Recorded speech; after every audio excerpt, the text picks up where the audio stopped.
Patuloy na bababa naman ang supply ng mga gulay sa pamilihan ng Cauayan City dahil sa nararanasang matinding init ng panahon.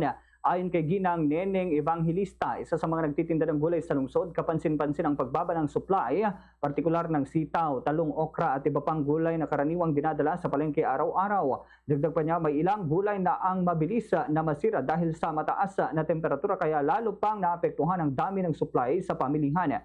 Samantala, inaasahan naman ng ilang mamimili at tendero na muling magiging normal ang supply ng gulay oras na bumuti ang kondisyon ng panahon at makabawi ang mga pananim ng mga magsasaka.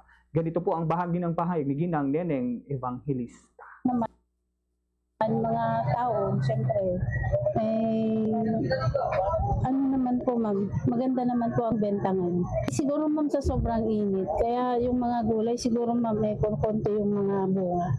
Konti ang dumating na supply.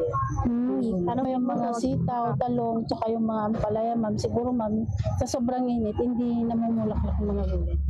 Pero medyo tumaas naman po ang presyo ng gulay natin, lalo na po yung mga sitaw, okra, talong, tsaka yung mga ampalaya.